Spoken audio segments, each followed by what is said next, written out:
안녕하세요. 유스패치의 유스입니다. 이번 이야기는 들으면 모두가 혹 할 수 있는 얘기일 것 같은데요.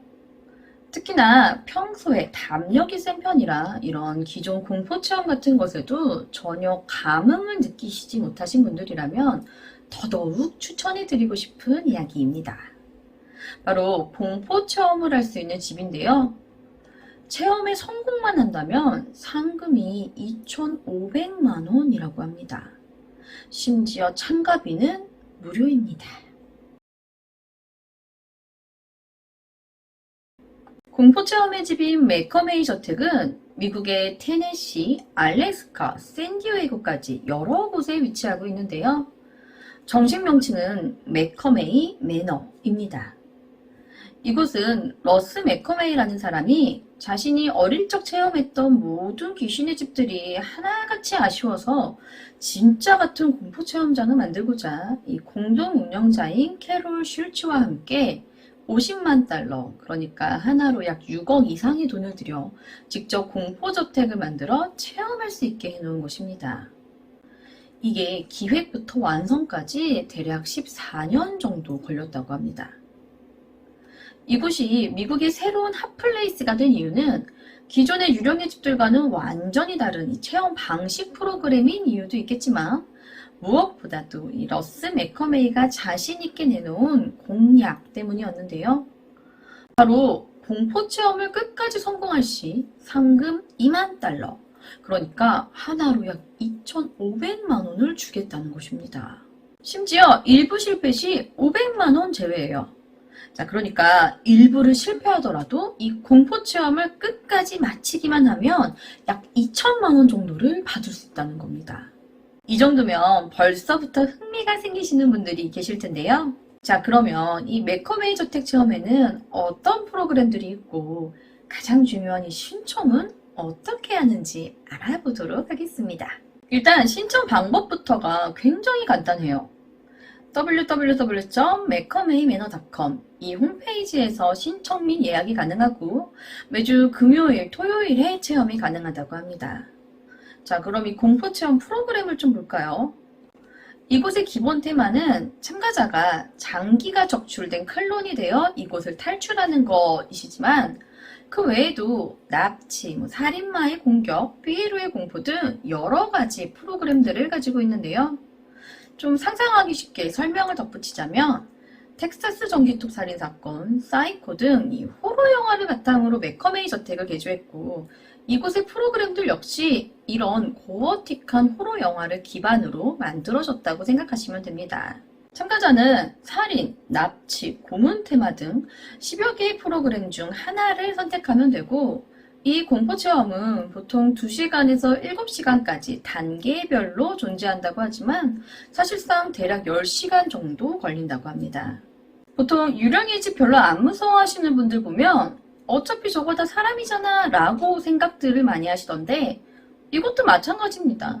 그냥 엄청난 연기력을 갖춘 스태프들이 이곳에서 사람들에게 겁을 주는 역할을 하는데요. 입장료도 무료이고 성공 시 2만 달러를 받아올 수 있는 이곳에 성공한 사람은 아직까지 단 한 명도 없었다고 합니다. 미국에서 악명 높은 공포의 집 매커메이 저택의 또 다른 이름은 고문의 집입니다. 제가 이곳을 계속해서 유령의 집이 아니라 공포의 집이라 부른 이유가 이것 때문인데요. 일단 유령은 없어요. 물론 그 이유도 있죠.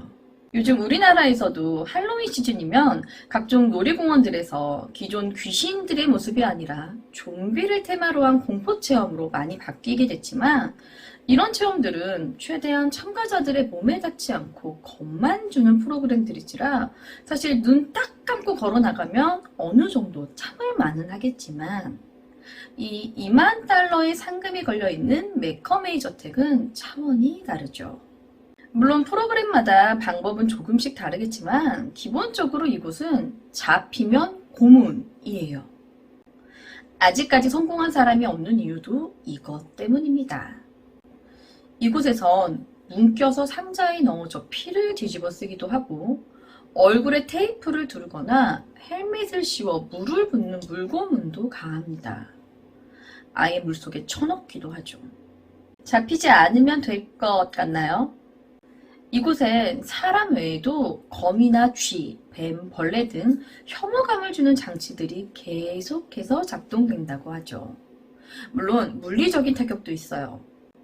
이들의 고문 방식 중엔 이곳에 돌아다니는 벌레나 뱀 같은 것을 참가자들의 얼굴에 쏟아붓기도 하고 알 수 없는 무엇인가를 강제로 먹이기도 하는데 이게 거부를 해도 소용이 없다고 합니다. 실제로 잡히고 묶이고 끌려가는 게 기본이고요. 몸에 붕대를 칭칭 감아 미라가 돼서 대관에 갇히기도 하고 실제 전기톱을 든 이 살인마 같은 스태프들에게 직접 공격을 받기도 하는데 이때 참가자들은 진짜 이곳에서 죽을 것 같은 공포에 휩싸인다고 합니다. 그래서 이곳을 공포의 집이라기보다 고문의 집이라 부르는 사람들이 더 많다고 하죠. 애원하고 거부해도 체험은 계속돼요. 이 끔찍한 시간을 끝낼 수 있는 건 단 하나. 체험을 포기하는 것뿐이라고 하는데요. 이마저도 가끔 경험담에서 보면 포기를 했는데도 고문은 계속되었다고 전해집니다. 자, 이쯤 되면 동의서 쓰고 들어가야 되는 거 아니야? 라고 생각하시겠죠? 네, 쓰고 들어가야 합니다. 이 매커메이 매너는 참여자에 굉장한 제한을 두고 있는데요. 지역마다 운영 방식에 조금씩 차이가 있어서 테네시의 경우 부모 동의를 받으면 18세도 가능하다고 하지만 매커메이 저택 체험은 기본적으로 21살 이상의 성인이어야 하며 건강에 이상이 없다는 의사소견서가 필요하고 약물 검사까지 통과하셔야 가능하다고 합니다. 그리고 여기에 문제가 있어도 법적으로 책임을 묻지 않겠다는 무려 40페이지가 넘는 동의서에 사인을 하셔야 참가가 가능하다고 합니다. 아무리 동의서를 쓰고 주의를 받았다고 하지만 이렇게 위험한 공포체험에서 사고는 없었을까요? 당연히 있었죠. 2008년 한 참가자는 체험 중 실제로 심장마비를 일으켜 병원에 실려간 적이 있었고 2016년 에이미 밀리간이라는 여성은 물고문 체험 중 거부 의사를 밝혔음에도 물고문이 멈춰지지 않아 고소를 하기도 합니다. 또한 이곳에 참가했던 사람들 중 대다수가 체험 이후 병원 치료가 필요한 후유증에 시달리기도 했다고 합니다. 물리적이든 정신적으로든 말이죠. 이로 인해 2019년 미국 테네시주 내시빌에서 2013년 오픈한 테네시 매커메이 매너를 없애달라며 시위가 일어나기도 했고 세계 최대 청원 사이트인 체인지에 매커메이 저택을 폐쇄해달라는 청원글이 올라와 현재도 수천 명이 청원 중이라고 합니다만 그럼에도 불구하고 매커메이 매너는 여전히 운영 중이고 심지어 이곳을 체험하기 위한 대기만 해도 24,000명이 넘는다고 합니다. 이번 이야기는 미국 최악의 공포저택이라 불리는 매커메이 저택을 소개해봤는데요. 이 매커메이 저택의 체험은 일생 동안 단 한 번만 참여가 가능하다고 합니다. 그리고 한 번 참여 시 굉장히 소수의 참여자들로 체험이 가능하기 때문에 대기가 밀릴 수밖에 없다고 합니다. 그래서 현재는 24,000명이 넘는 사람들이 대기 중이기도 한데 이게 문제는 위험하다는 거죠. 아까 그 동의서의 내용을 잠깐 소개해드리면 문제가 있어도 법적으로 책임을 묻지 않겠다는 40페이지가 넘는 거의 각서인데요. 문제를 제기하는 사람들의 얘기로는 이 동의서의 내용에 신체 양해 각서 내용이 있고 여기에는 이빨, 손톱이 뽑히거나 이 피부에 상처가 나는 위험성 등에 대해서 적혀 있다고 합니다. 실제로 그렇게 다친 사람들도 많고요. 이곳 사고에 대해서 매커메이가 직접 자신의 입장을 밝혔던 적도 있었는데요. 디즈니랜드에서도 심장마비 사고는 있었다라며 자신들의 체험의 안전성에는 문제가 전혀 없다고 반박했다고 합니다. 또한 시작하기 전에 참가자들이 직접 동의한 이 40페이지의 동의서 때문에 법적으로 크게 문제를 일으킬 수도 없다고 하는데요. 다만 참가자들이 체험을 하는 동안 극도의 공포감으로 흐느끼거나 무서워하는 모습 등은 매커메이는 언제든지 자유롭게 볼 수 있다는 점에서 그가 가학성, 성격장애를 가진 것이 아니냐는 논란도 있지만 이건 매커메이가 밝히지 않는 한 아무도 알 수 없죠. 또한 이런 성격 장애를 그가 가졌다고 한들 이 공포의 저택을 운영하는데 전혀 지장이 되지 않을 거고요. 이 매커메이 저택은 업체 측에서 안전하다고 주장하고 있어서 정부 쪽에서도 일단은 상황을 조금 더 지켜보자라고 이야기합니다. 평생 한 번만 신청 가능한 공포의 집 매커메이 매너. 입장료는 무료, 성공하면 상금이 2,500만 원. 여러분들은 도전하실 수 있으시겠어요? 네, 두 번째 이야기로 넘어가 볼게요. 이번 이야기는 미국의 청와대인 이 백악관에 관한 이야기인데요. 과연 이 백악관엔 어떤 손님이 방문한 건지 알아보도록 하겠습니다.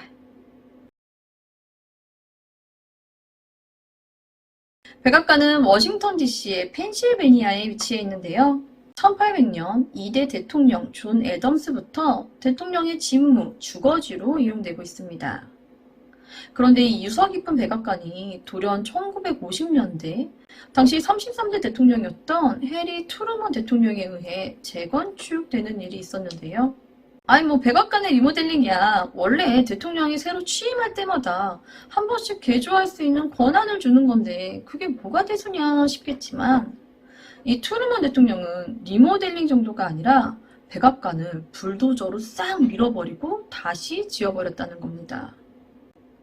물론 당시 백악관이 워낙에 낡아버린 탓에 1층 천장에서 보면 2층에 있는 피아노 다리 형태가 그대로 보일 정도로 막 무너지기 직전이기도 했지만 트루먼 대통령이 백악관을 완전히 밀어버린 데에는 또 다른 이유가 존재한다고 하는데요. 굉장히 의외의 이유입니다. 바로 유령 때문이었는데요. 다음은 1945년 6월 이 트루먼 대통령이 임기 첫 2달 동안 백악관에서 있었던 일에 대해 아내에게 쓴 편지 내용입니다. 내가 외교 문제에 연구하고 보고서를 읽고 연설문을 쓰고 있는데 아무도 없는 복도에서 오르락 내리락 하는 발자국 소리를 계속 들었어. 심지어는 서재에서까지 발자국 소리가 나더군. 이 빌어먹을 곳엔 분명히 유령이 있어. 나는 앤드류 잭슨과 테디 루즈벨트가 프랭클린 루즈벨트를 두고 말싸움하는 소리까지 들었다니까. 또 어떤 일이 있었냐면 목욕 가운을 입고 침대에 누워있었는데 노크 소리가 들리는 거야. 그래서 문을 열었는데 아무도 없더라고.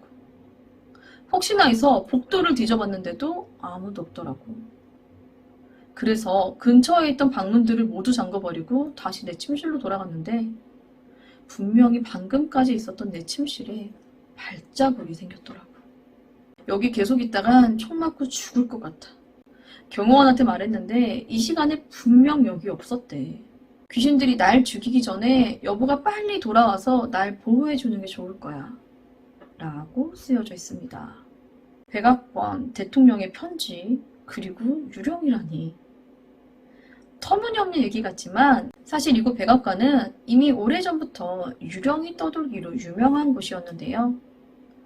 2009년 11월 미국의 한 토크쇼인 투나잇쇼에서는 조지 부시 전 대통령의 딸인 제나와 바바라가 출연해 백악관에서 지내는 동안 실제 겪었던 경험담을 얘기하기도 합니다. 이들은 자다가 이상한 소리가 들려 잠에서 깨어나게 되었는데 이 이상한 소리에 귀 기울이고 보니 1920년대 음악 소리 같았다. 가만히 소리가 나는 곳으로 따라가 보니 이 음악 소리는 벽난로에서 나고 있었다고 합니다. 그리고 그 다음 주 밤엔 같은 벽난로에서 웬 오페라 노랫소리를 듣기도 했다고 하죠. 사실 이 백악관에서 가장 많이 보이는 유령은 미국의 16대 대통령인 에이브라함 링컨이라고 하는데요. 실제로 해리 트루먼 대통령이 이 링컨 유령에게 가장 많이 시달린 사람이었다고 합니다. 트루먼은 거의 매일 꿈에서 링컨이 나와 가위에 눌렸고 종종 누군가의 중얼거림과 발자국 소리를 듣기도 했으며 급기야 물건이 스스로 움직이는 초자연적인 현상인 폴터가이스트 현상까지 겪었다고 합니다.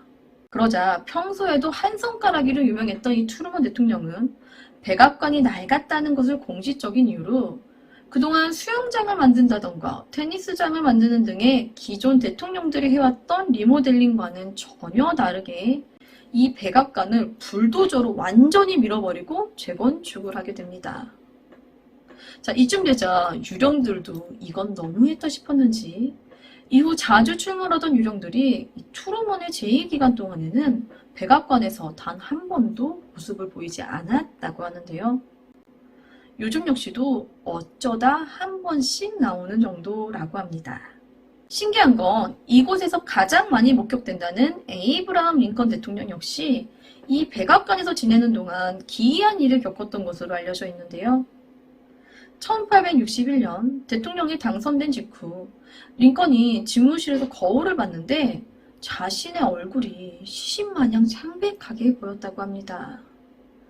놀란 링컨이 눈을 비비고 다시 거울을 보니 거울 속에 비친 얼굴은 자신의 원래 얼굴이었고 이것을 아내인 메리에게 말하게 되죠. 평소 미신을 잘 믿었던 메리는 두 개의 얼굴이 보였으니 링컨이 재선이 될 징조라고 생각했다고 합니다. 하지만 약 4년 후인 1865년 워싱턴 포드 극장에서의 피격으로 인해 4월 15일 사망하게 되는데요. 링컨이 암살당하기 일주일 전에 한 꿈을 꾸었다고 해요. 이 꿈의 내용이 주위의 사람들이 전부 울고 있자 링컨은 울고 있는 한 소녀에게 사람들이 왜 울고 있는지를 묻게 되죠. 그러자 이 링컨에게 소녀가 말하기 대통령이 죽었어요 라고 말하는 꿈을 꿨다고 하죠. 그렇게 일주일 후 실제로 대통령 링컨이 암살당하게 됩니다. 링컨이 사망한 이후부터 소위 링컨방이라 불리는 링컨이 썼던 침실에서 링컨의 모습이 유난히 많이 목격되는데요. 1934년 백악관을 방문한 영국의 총리 윈스턴 처칠은 안내에 따라 링컨 방에서 묵게 됩니다. 휴식을 위해 목욕 직후 알몸 상태로 담배를 피고 있었는데 인기척의 옆을 보니 옆에는 어느샌가 나타난 링컨이 처칠을 쳐다보고 있었다고 합니다. 이 알몸의 처칠은 안녕하십니까 대통령님? 지금 제가 좀 상황이 라고 하자 링컨은 미소를 띄우며 사라져버렸고 그날 밤 처칠은 무서워서 건너편 침실에서 잤다고 합니다. 1942년 네덜란드의 빌헬미나 여왕 역시 이 링컨 방에서 쉬던 중 노크 소리에 방문을 열었는데 문 앞에는 코트를 입고 모자를 쓴 링컨이 서 있었고 이 모습을 본 여왕은 바로 기절했다고 합니다. 지금 보이시는 3명은 34대 대통령인 아이젠하워, 언론 담당 비서인 제임스 에거티, 37대 부통령인 린드 존슨의 아내 레이 버드 존슨인데요. 이 3명도 링컨을 자주 목격했다고 전해집니다. 특히나 링컨 침실 근처 복도에서 자주 발자국 소리가 들렸다고 합니다. 자, 그렇다고 링컨이 자신의 방에서만 존재감을 드러낸 것은 아니었는데요. 링컨 유령을 가장 먼저 목격한 것으로 알려져 있는 30대 대통령 켈빈 클리지의 아내 그레이스 클리지는 링컨이 뒷짐을 지고 남북전쟁을 했던 포토맥 공원을 바라보고 있는 그의 뒷모습을 보았다고 합니다. 또한 32대 대통령이 프랭클린 루즈벨트 대통령과 그의 아내 엘리너 루즈벨트는 링컨의 존재를 백악관 곳곳에서 느꼈다고 하는데요. 이 링컨의 존재가 느껴진다 싶었을 땐 항상 자신의 개가 허공에 대고 짖었다고 합니다. 한 번은 이 프랭클린 루즈벨트가 밤 늦게까지 사무실에서 일하고 있다가 링컨을 보게 되었고 보자마자 소리를 지르며 비서에게 달려간 적도 있다고 하죠. 자, 이런 링컨의 모습도 트루먼의 리모델링 이후로 뜸해졌는데요. 1980년 초 계단 꼭대기 의자에 앉아 있었던 링컨의 모습을 마지막으로 현재까지 더 이상 목격되지 않고 있다고 합니다. 이번 이야기는 백악관에 사는 유령들 이야기였는데요. 백악관에 사는 유령들 이야기치고는 너무 링컨에 관한 이야기이지 않았나 싶으실 것 같습니다. 그래서 링컨 이외에 이 백악관에서 목격된 다른 유령들도 잠시 소개해드리도록 할게요. 자, 미국 2대 대통령이자 이 백악관에서 처음으로 거주 및 직무를 시행했던 존 애던스 대통령과 아내 아비게일 애덤스인데요. 그렇게 동쪽 침실에서 빨래를 널고 있다고 합니다. 주로 백악관에서 일하는 직원들에게 발견되는데 유령이 보일 뿐 아니라 이 빨래 비누 냄새까지 선명히 난다고 합니다. 또 4대 대통령인 제임스 메디슨과 아내 돌리 메디슨, 돌리 메디슨은 백악관에 로즈 가든을 만들었는데요. 그녀가 목격될 때마다 그녀는 늘 로즈 가든을 응시하고 있다고 합니다. 만일 이 로즈 가든에 변화가 생기면 엄청나게 화를 내고 있다고 합니다. 3대 대통령 토머스 제퍼슨은 때때로 노란 타원 형태의 룸에서 바이올린을 연주한다고 하고요. 10대 대통령 존 타일러는 사실 재위 중 사별을 하고 재혼을 했는데 이 타일러가 두 번째 부인에게 줄 반지를 들고 청혼을 하기 위해 종종 블루룸에 온다고 합니다. 신기하게도 자주 출몰한다는 링컨의 아내인 메리 토드 링컨 역시 이 백악관에서 머물 당시 유령을 본 적이 있다고 하는데요. 바로 7대 대통령인 앤드루 잭슨입니다. 평소 트럼프 대통령이 그렇게 존경한다고 알려진 이 앤드루 잭슨은 레드룸에서 욕을 하고 발을 구르고 있다고 합니다. 마지막으로 가장 최근의 목격담은 44대 대통령인 버락 오바마 부부인데요. 이 부부는 복도에서 이상한 소리를 자주 들었고 자는데 누군가가 자신의 발을 갉아먹는 듯한 느낌을 자주 받았다고 합니다. 자, 이렇게 보니 백악관에 살고 있는 유령들이 굉장히 많죠. 처음에 준비할 때는 저도 링컨 얘기만 알고 있어서 링컨이 백악관에 굉장히 깊은 애착이 있나? 아니면 백악관에서 무슨 일이 있었나 싶었는데 나오는 유령들을 보니 죄다 역대 대통령들이었고 이 역대 대통령들이 백악관을 떠나지 못하고 있었던 것 같습니다. 하지만 이 유령들 모두 어떻다? 투르먼 재건축 이후로 뜸에서 잘 보이지 않는다. 네, 다음 이야기로 넘어가 볼게요.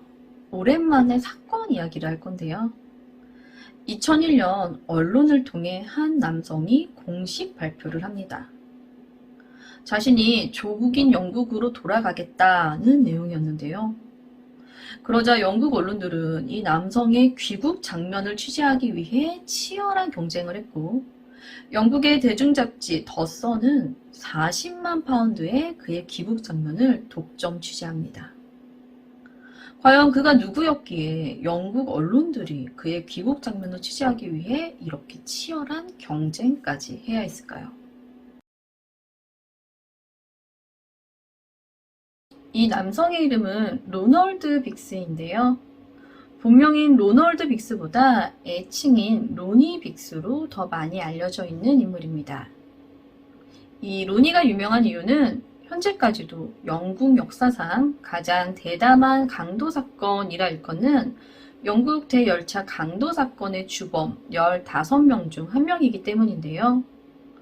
과연 이 사건이 어떤 사건이었고 또 15명의 공범들 중 유독 로니만이 이렇게까지 언론의 주목을 받아야 했는지에 대해 얘기해 보도록 하겠습니다.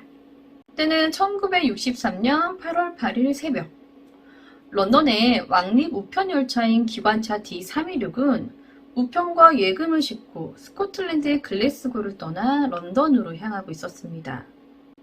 그런데 버킹엄의 에일즈베리시의 한 건널목 근방에서 사전 연락도 없이 갑자기 기차를 멈추라는 빨간 신호가 들어옵니다. 당시 2명의 기관사 중 한 명이었던 잭 밀스가 상황 파악을 위해 신호에 따라 열차를 정차한 후 열차에서 내려 주변을 살펴보는데요. 그때 누군가에게 쇠파이프로 습격을 받아 의식을 잃게 되었고 동시에 열차에서는 헬멧과 스키 마스크로 무장한 10명의 강도들이 들이닥칩니다. 기관실에 침입한 강도는 남은 기관사에게 총을 겨누며 기관차를 출발시키게 했고 이어 한 지점에서 열차를 멈추게 합니다. 건널목에서 약 800m가량 지난 지점에서 열차가 멈췄고 강도들은 수송 중이던 우체국의 현금 모두를 강탈하고는 근처 미리 대기해둔 2대의 트럭을 타고 브리디고 다리를 건너 도주합니다. 열차가 건널목에 멈춰선 시간부터 이들이 도주할 때까지 걸린 시간은 단 15분이었다고 합니다. 강탈당한 돈의 액수는 263만 1784파운드로 현재 가치 하나로 약 1000억 원 이상의 어마어마한 금액이었습니다. 사고 발생 후 신고를 받고 바로 출동한 런던 경시청은 범죄 현장 주변을 샅샅이 수색했지만 사라진 범인들의 어떤 흔적도 발견할 수 없었다고 합니다. 이에 런던 경시청은 이 사건을 런던 대열차 강도 사건이라 이름짓고 즉각적인 수사에 나서게 되었고요. 동시에 큰 피해를 입은 이 영국 우체국 측에서 범인들의 정보를 제공하는 사람에게 10,000파운드, 그러니까 현재 가치로 5천만 원 정도를 주겠다며 현상금을 겁니다. 그러자 이 사건은 영국 전역에서 큰 화제가 되죠. 이 사건이 큰 화제가 된 이유는 물론 이들이 가져간 엄청난 액수의 금액과 이들 앞으로 걸린 어마어마한 현상금이 한몫했겠지만 다른 이유들도 존재했는데요. 습격을 받은 기관사 잭밀스가 이후 후유증으로 사망하긴 했지만 사건이 일어날 당시에는 단 한 명의 희생자가 없었으며 단 15분 만에 영국 역사상 최대 규모의 돈을 털어갔는데 이들의 범행이 매우 체계적이고 대담했으며 신속했다는 점 때문이었습니다. 경찰은 조사를 하던 중 당시 열차에 탑승했던 한 우체국 직원에게서 매우 흥미로운 증언을 듣게 되는데요. 강도가 내리기 전 이 우체국 직원에게 앞으로 30분 동안 경찰에게 알리지 말 것이라고 위협하고는 열차에서 내렸다는 겁니다. 당시 담당 경찰이었던 토미 버틀러는 30분 동안 경찰에게 알리지 말라 당부한 것은 아마도 범인들의 은신처가 범행 지점 30분 이내의 거리에 위치해 있기 때문이라 판단하고 주변을 탐색합니다. 그렇게 5일 후 범인들이 내린 장소에서 약 32km 떨어진 오클리 버킹엄셔의 레더 슬레이드 농장에서 범인들의 은신처를 발견합니다. 하지만 이미 범인들은 사라져 있었고 이 은신처 역시 온통 불에 타 있었다고 합니다. 그런데 얼마 후 이 대열차 강도 사건에 13명의 범인이 경찰에 체포됩니다.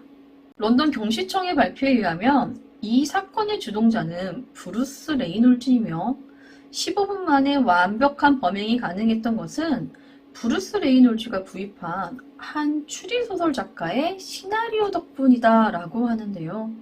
자, 그러니까 이들이 저지른 이 강도 사건은 레이놀즈가 구매한 한 추리소설 작가의 시나리오대로 범행을 저질렀다는 건데요. 그렇다면 이 시나리오의 내용이 궁금해지죠. 이 시나리오 내용대로 저지른 그들의 범행 방식은 이랬다고 해요. 일단 이 시나리오상 15명의 사람들이 필요하대요.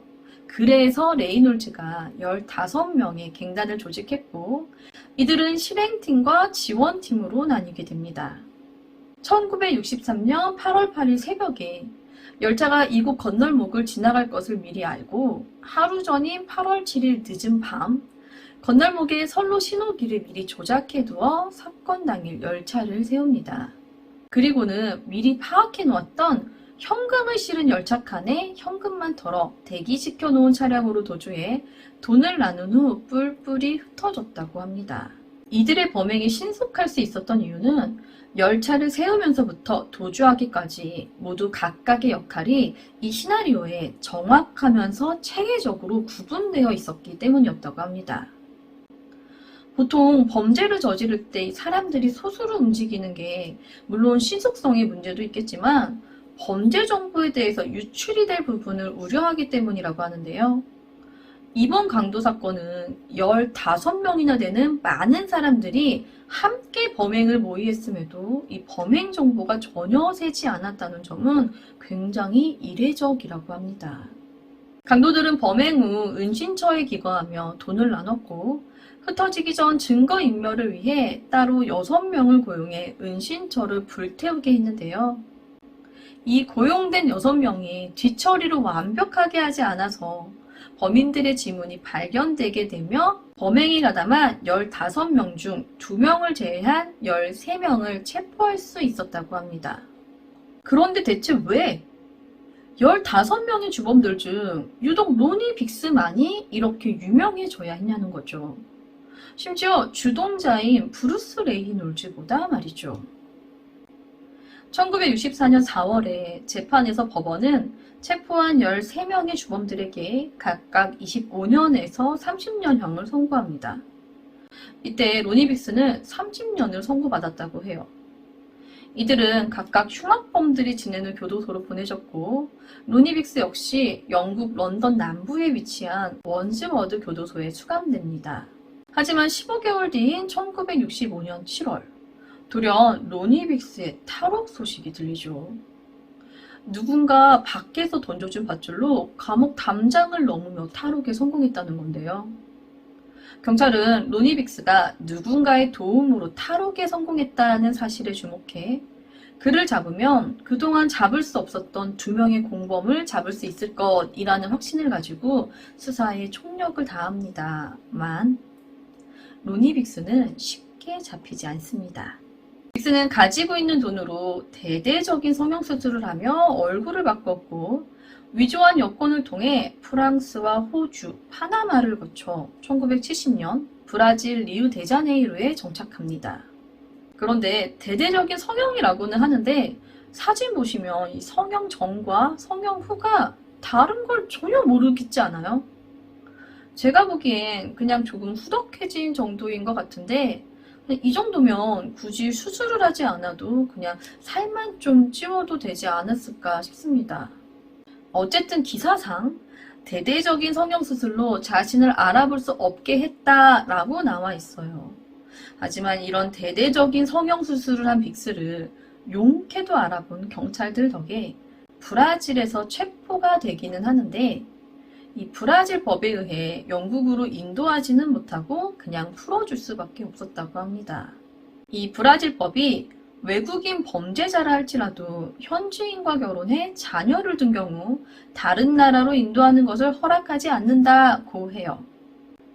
빅스가 브라질에 살면서 현지 여인과 결혼해 아들을 낳아 살고 있었다고 합니다. 이 사건으로 인해 로니 빅스가 알고 보니 영국을 떠들썩하게 한 엄청난 사건의 주범이었고 세기의 도망자로 브라질에서 유명 인사가 되자 그동안 숨어 지내던 로니 빅스가 자신의 존재감을 드러내기 시작합니다. 자신의 신분을 밝히며 열차 강도 이야기를 상품화시켜 기자들로부터 돈을 벌었고 심지어 그의 거주지가 관광 명소로 지정되면서 자신을 보러 온 관광객들에게 기념품을 팔아 돈을 벌었다고 합니다.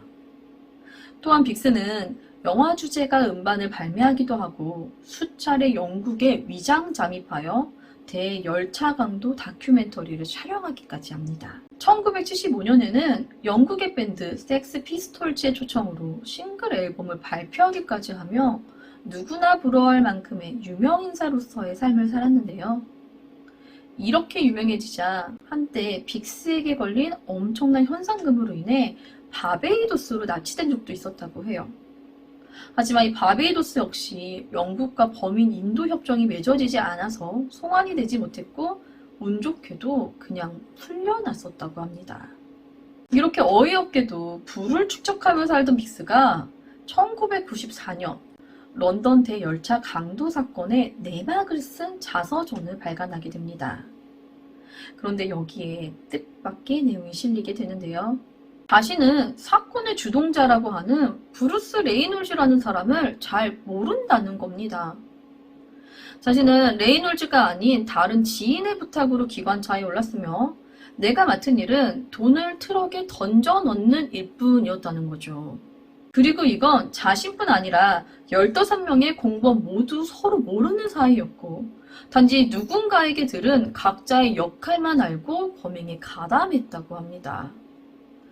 그렇기 때문에 이 범행 시나리오에 대해 완벽히 알고 있는 사람은 없었다고 하는데요. 자, 그러니까 이 체계적인 범죄를 저지르면서 서로 누가 누군지도 이곳에 어떻게 오게 된 건지도 또한 이 범죄의 전체적인 시나리오도 모르고 그저 누군가한테 들었던 자신에게 맡겨진 역할만 했다는 겁니다. 경찰이 범인들을 잡아 취조할 당시 범인들에게서 자세한 내막을 파악할 수 없었다라고 했는데 이 빅스의 말을 듣고 나니 자세한 내막을 파악할 수 없었던 것이 어느 정도 이해가 가는 부분이 되는 것 같습니다. 그러니까 지들도 모르니까 진술을 못했다는 거잖아요. 이어 모두가 궁금해하던 체포되지 않은 2명의 정체에 대해서도 언급을 하는데요. 체포되지 않은 2명의 범인 중 1명은 레더슬레이드 농장에 은신처를 제공한 사람이었으며 다른 1명은 우체국의 내부 인물로 기밀인 열차 시간표를 알려준 사람이라는 겁니다. 영국 경찰 역시 빅스의 발표에 따라 런던 대열차 강도 사건을 재수사하게 되는데요. 사람들 사이에서 그렇다면 남은 2명은 사건 당시 열차를 몰았던 기관사 2명이지 않겠느냐라는 주장이 일어요. 하지만 사건 때 쇠파이프에 맞은 그 후유증으로 잭 밀스가 이미 사망을 했고 남은 기관사 데이브파 역시 어떤 혐의점도 발견하지 못하며 이들이 범죄에 가담했다는 증거를 전혀 발견할 수 없었다고 합니다. 자, 이렇게 되자 영국 언론은 브라질에 있는 로니 빅스에게 좀 더 많은 정보를 얻고 싶어 했고 빅스는 자신의 유명세를 이용해 언론들을 골라가며 인터뷰를 하기까지 합니다. 이렇게 브라질에서 승승장구 평생을 잘 먹고 잘 살 것 같던 빅스가 돌연 2001년 5월 아들 마이클과 함께 영국으로 돌아와 자수하겠다며 언론을 통해 발표합니다. 영상 초반에 소개해드렸던 얘기가 바로 이 발표였는데요. 많은 언론의 관심을 받으며 얼마 후 빅스는 자신의 말대로 민간 항공기를 이용해 영국에 도착했고 그 즉시 체포되어 런던 남동부 벨마치 교도소에 수감됩니다. 자, 그럼 궁금해지죠. 브라질에 가만히 있었으면 평생을 부자로 가족들과 행복하게 살다 갈 수 있는데 굳이 왜 그는 71세의 노구를 이끌고 영국으로 돌아와 수감 생활을 선택했냐는 거죠. 나이가 들고 보니 양심의 가책으로 인해 자신이 저지른 일들의 정당한 대가를 받고 싶어서였을까요? 아닙니다. 40만 파운드로 독점 인터뷰를 따낸 잡지 더 선에 따르면 그는 단지 죽기 전 자신의 고향 리버풀 선술집에서 맥주를 마시고 싶었던 것뿐이었다고 귀국 이유를 밝혔다고 합니다. 그래서인지 빅스는 수감 생활 동안 계속해서 가석방을 신청해보지만 이게 매번 기각돼요. 하지만 8년 후인 2009년 8월 빅스가 앓고 있던 중증 폐렴이 악화되며 더 이상 희망이 없다고 판단돼 빅스가 가석방됩니다. 희망이 없어 보이던 빅스는 이후 4년을 더 살다가 2013년 12월 별세하면서 이 로니 빅스의 우여곡절 이야기도 끝이 나게 됩니다. 이번 이야기는 영국 범죄 사상 가장 대담한 사건으로 불리는 런던 대열차 강도 사건에 관한 이야기였는데요. 남은 수감자들의 이야기도 궁금하실 것 같아요. 15명의 주범 중 또 다른 한 명인 찰스 윈슨의 경우 로니 빅스보다 4개월 앞선 1964년 8월에 탈옥에 성공을 했는데 4년 후 다시 잡혀옵니다. 이 대열차 강도 사건이 이후에도 많은 루머를 낳게 되는데 이때 범인들이 자신들의 명예를 훼손할 수 있는 보도들에는 번번이 소송을 걸며 여전히 건재함을 보여주고 있다고 해요. 그리고 범인들 중 2명은 끝내 체포되지 않았으며 범인들이 훔쳐간 남은 돈의 행방 역시 찾아낼 수 없다고 합니다. 또한 완벽해 보였던 이 시나리오를 판 추리소설 작가 역시 끝끝내 밝혀내지는 못했다고 합니다. 이번 이야기는 귀신이 너무 많이 나온다는 곳인데요. 심지어 유령 출몰로 기네스북에 오르기까지 한 마을입니다.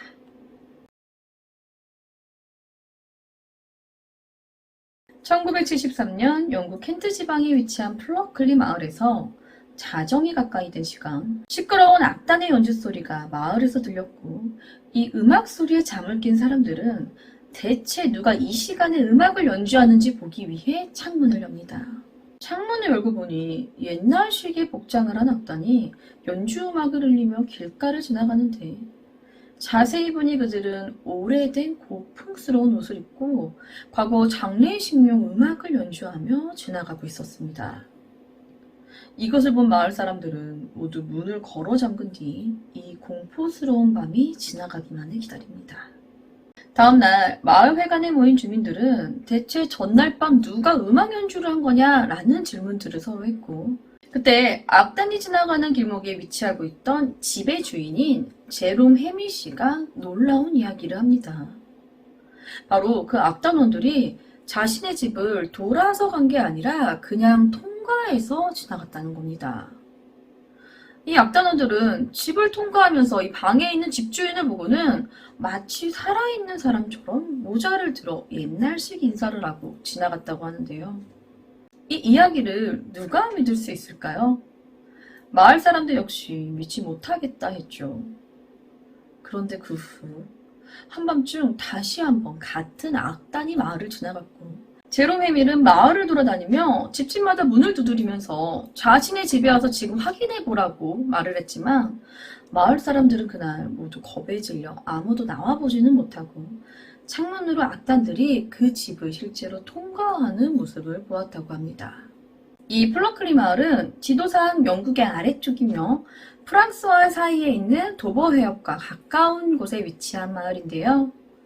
평소에도 많은 유령들이 자주 목격되며 기네스북에 세계에서 가장 많은 유령이 출몰한다고 등재된 마을입니다. 방금 전 이야기는 플러클리 마을에서 목격된 유령 에피소드 중 극히 일부인데요. 이곳에서 공식적으로 발견된 유령은 12명이며 여태까지 발견된 이 유령의 수가 대략 40에서 50여 명으로 추정되기도 한다고 알려져 있습니다.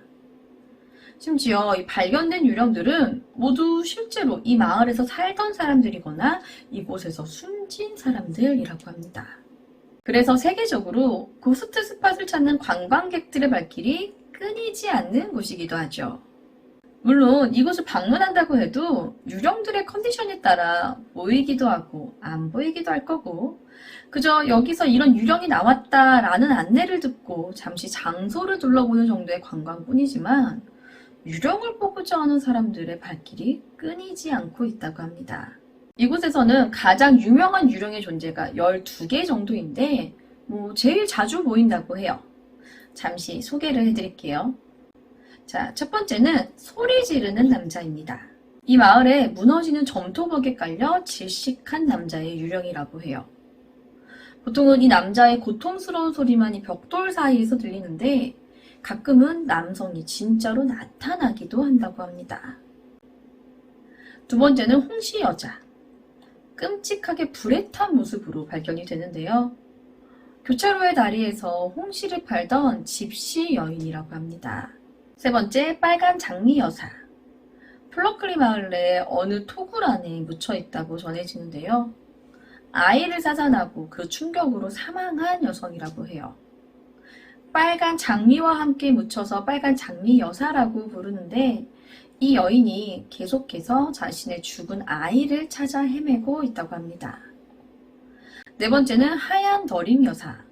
성 니콜라스 교회와 도서관에 주로 나타나는데 아마도 이 빨간 장미 여사의 어머니인 듯 하다고 합니다. 다섯 번째는 로버트 디보아.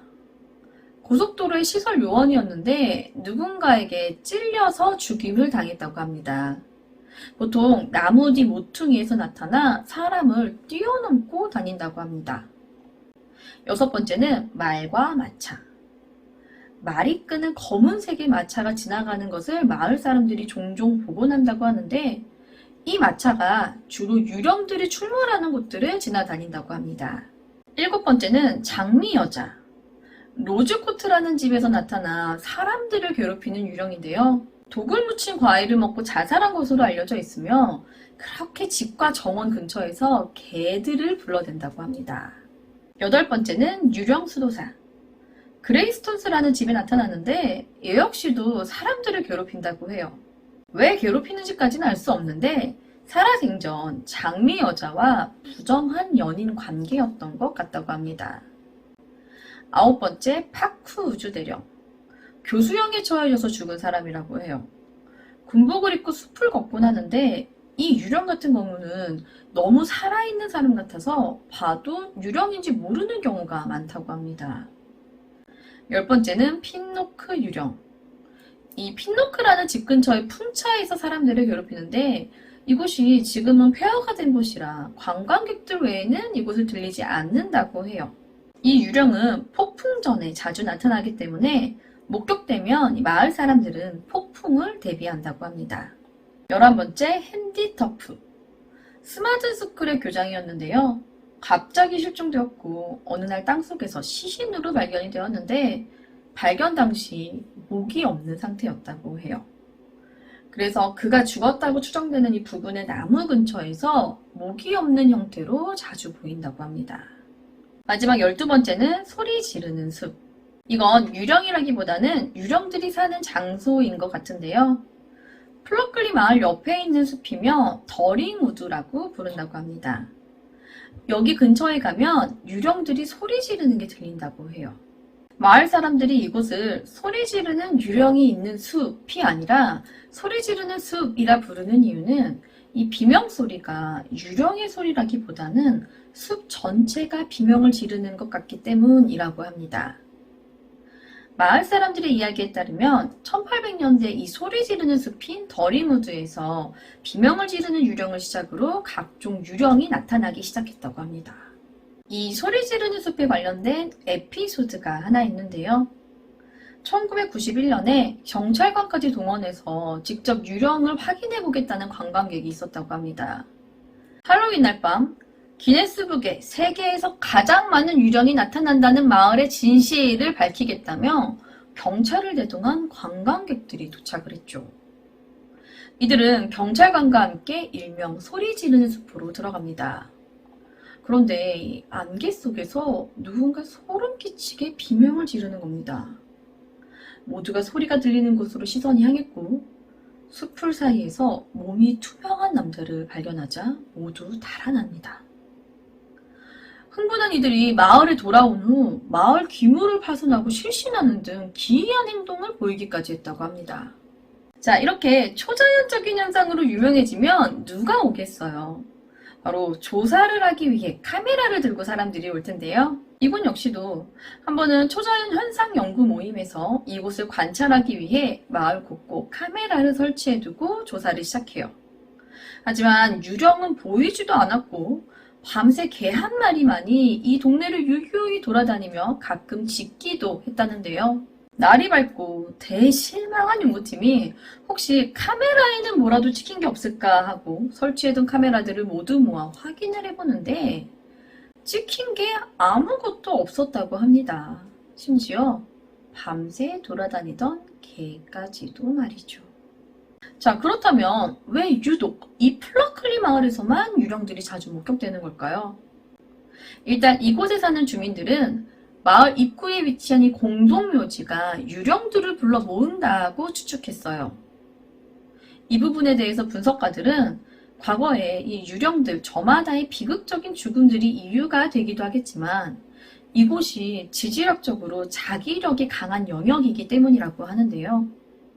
여러분들의 생각은 어떠신가요?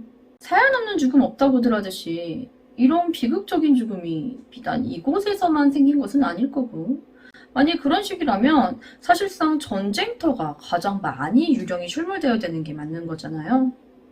또 지구상 이런 자기력이 발생되는 지역이 비단 이곳뿐만은 아닐 텐데 말이죠. 확실히 미스테리한 일인 것 같습니다. 이번 이야기는 세계에서 가장 많은 유령이 출몰한다는 플러클리 마을에 관한 이야기였습니다.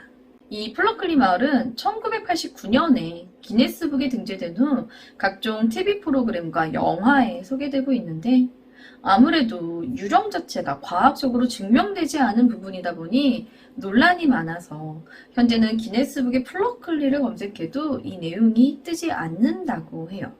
한편으로는 이 마을에서 더 많은 관광객들을 유치해 돈을 벌기 위해 과장된 홍보를 하고 있다는 얘기도 있는데요. 사실일지는 모르겠지만 최소한 이곳 주민들은 시도 때도 없이 찾아와서 해집고 다니는 이 유령 사냥꾼들 때문에 골머리를 앓고 있다며 제발 사진을 찍어 SNS에 유령 태그를 달지 말아달라고 부탁한다고 합니다. 그럼에도 불구하고 여전히 많은 사람들이 오싹한 체험을 하기 위해 이곳 플러클리 마을을 찾고 있다고 하죠. 여러분들은 신발 구매하실 때 어떤 부분을 가장 중점적으로 보시나요? 디자인? 가격? 브랜드? 사실 신발은 발을 보호하기 위한 용도로 나온 만큼 가장 중요한 건 발의 안정성과 편안함이라고 할 수 있는데요.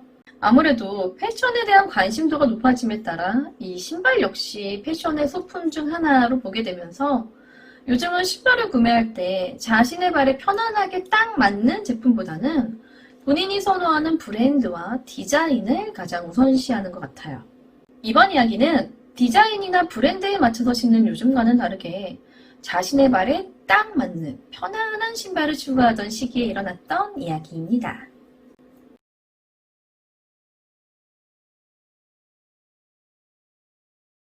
지금으로부터 불과 100년 전인 1900년대 이야기인데요. 1900년대 초 미국과 유럽 전역에서는 신발은 편안한 것이 최고라고 여겼대었죠. 그로 인해 1920년대부터 1950년대까지만 해도 미국과 유럽 전역의 많은 신발 가게에서는 공항에서 수화물을 확인하는 용도인 라이브 엑스레이 기계가 구비되어 있었는데요. 짠! 이렇게 생겼어요. 크기는 지금의 엑스레이 기계보다 훨씬 작은 사이즈였다고 해요. 그럼 엑스레이와 신발이 대체 무슨 상관이라고 신발 가게에서 굳이 엑스레이 기계를 구비해 놓았을까요? 이 엑스레이 기계는 발의 뼈와 살뿐만이 아니라 신발을 신고 찍으면 신발의 윤곽까지 명확하게 보여준다고 해요. 그렇기 때문에 이 기계로 고객에게 딱 맞는 신발을 선택할 수 있게 도와주었다는 겁니다. 그런 취지로 개발되었고요. 신발 투시경이라 부르는 이 기계는 특히나 당시 인기가 있었던 버스터 브라운, 폴 페런 및 레드부스와 같은 아동용 전문 신발 매장에서 없어서는 안 되는 기기로 각광받았다고 합니다. 이게 얼마나 인기가 많았냐면요. 1927년에 처음으로 특허를 받아 이 영국과 미국 전역의 고급 신발 매장에 먼저 퍼지게 되었고 1950년대에 그 수요가 절정에 이르면서 영국에 3,000대, 캐나다에 1,000대, 미국에는 10,000대 이상이 있었다고 합니다. 심지어 최신 장비로 업그레이드 되기까지 해요.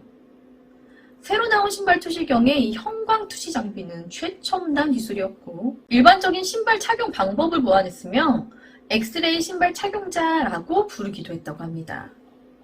사용 방법도 간단한데요. 바닥 근처에 있는 여기 구멍으로 신발을 신은 채 발을 집어넣고 상단의 푸시 버튼을 누르면 자동으로 타이머가 작동돼서 20초간 엑스레이가 작동이 된다고 해요.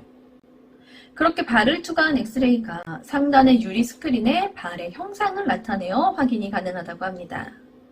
나무통 상단에 3개의 투시경이 있는데 하나는 측정 중인 어린이용이고 하나는 어린이의 부모, 그리고 하나는 신발 판매 직원이 볼 수 있는 구조로 되어 있었다고 합니다. 발과 신발의 윤곽이 엑스레이로 그대로 보이기 때문에 당시 어린아이들은 이걸 보는 재미로 신발 가게에 가는 것을 굉장히 좋아했었다고 합니다. 자, 일단 이 기계가 손님을 불러왔잖아요. 그럼 이제 여기에 신발 내부와 발의 뼈, 그리고 다른 조직 이미지까지 보여주면서 신발 피팅의 정확성이 높아지는 것을 직접 손님에게 눈으로 보여주면 자연스럽게 신발의 판매도 평소 때보다 훨씬 수월해질 수 있다는 거죠. 자, 이렇게 되면서 신발 가게에서는 없어서는 안 되는 거의 필수품 같은 존재가 되어버리는데요. 당시에 형광 투시경을 사용하게 되면 신발의 정확한 맞춤 제작도 가능하기 때문에 부모들에게 특히나 인기가 높았고 재방문율까지도 높아졌다고 합니다. 생각해보면 나에게 딱 맞는 신발을 직접 눈으로 볼 수 있다는 점에서 구매자에게도 또 판매하는 사람들 입장에서도 너무 좋은 기기인 것 같은데 왜 사라지게 되었냐는 거죠. 이유는 간단해요. 이게 엑스레이였기 때문입니다. 지금도 병원에서 엑스레이를 이용할 때는 방사선으로 인해 엑스레이 선실이 따로 있을 정도로 방사능에 민감한데요. 이 시기의 신발 투시경은 뻥 뚫린 매장에 떡하니 자리 잡고 있었죠. 이 기기 특성상 상당한 양의 방사선이 한 방향이 아닌 여러 방향으로 산란이 되었는데 이런 기기가 따로 분리되어 있는 공간이 아닌 매장 가운데에 아무렇지도 않게 자리하고 있었고 사용되기까지 합니다. 그로 인해 이 기기에서 측정을 해야 하는 어린이와 부모, 판매 직원에게 치명적인 악영향을 끼치게 된다는 거죠. 특히나 불량 기계를 사용할 경우 허용 한도의 300배 이상이 방사선에 노출될 수 있었고, 이 양은 매장 자체가 방사선의 영향권에 들어간다는 겁니다.